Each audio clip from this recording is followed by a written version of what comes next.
សួស្តីអ្នកទាំងអស់គ្នាអូខេខានចេញវីដេអូយូរទៀតហើយថ្ងៃនេះខ្ញុំធ្វើវីដេអូមួយទៀតហើយ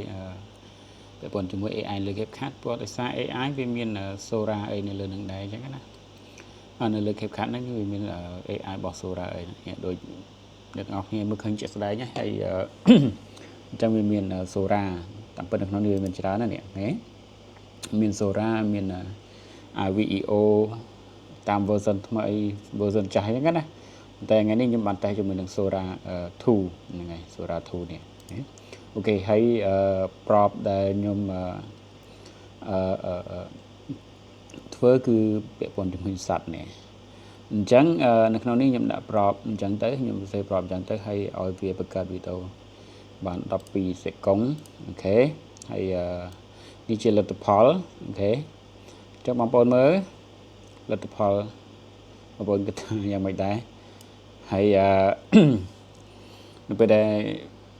យើងសរសេរ prop អាហ្នឹងស្អីលោកបងប្អូនគាត់ចង់អ្នកទាំងអស់គ្នាបងប្អូនចង់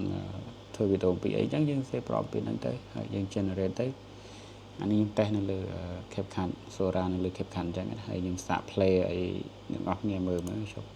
ខ្ញុំវត្តសំលេងសិនហើយតាអូខេអញ្ចឹង play បងប្អូនហើយបងប្អូនមើលវីដេអូហ្នឹងទៅហើយអូខេចាបងប្អូនគិតយ៉ាងម៉េចដែរថាវាងាយស្រួលឬក៏យ៉ាងម៉េចដែរមើលទៅគុណភាពវីដេអូមិនដែរខ្ញុំគិតថាយកជាការបាននិយាយទៅគឺស្អាតយកជាការបានហើយអូខេអញ្ចឹងលទ្ធផលគឺដូចបងប្អូនឃើញអញ្ចឹងបងប្អូនអាចមានចម្ងល់ឬក៏មានសំណួរអីអាចសួរមកអូខេអត់អី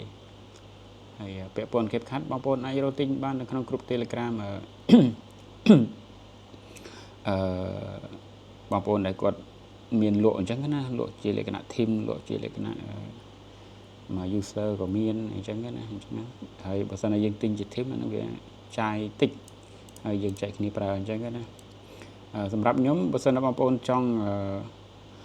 បានអត់អីទេអានឹងខ្ញុំអាចចែកបានគ្រាន់តែយើងជួយបងគ្នាអញ្ចឹងណាព្រោះខ្ញុំទិញជាលក្ខណៈឆ្នាំអញ្ចឹងទៅបងប្អូនចង់ចូលរួមចូលគ្នាដើម្បីទិញការ Pro នឹងប្រើក៏វាជារឿងល្អមួយដែរយើងចែកម្លែកគ្នាហើយយើងកាត់បន្ថយការចំណាយច្រើនអញ្ចឹងណាអូខេអញ្ចឹងវីដេអូសុំតែប៉ុណ្្នឹងទេខ្លីថ្ងៃនេះព្រោះវីដេអូតិចតែអានេះគ្រាន់តែពីរបៀបបង្កើតវីដេអូនៅលើ AI Sora នៅលើ CapCut ទៀតអញ្ចឹងណាអូខេបងប្អូនអញ្ចឹងយើងជួបគ្នានៅវីដេអូក្រោយបាយបាយ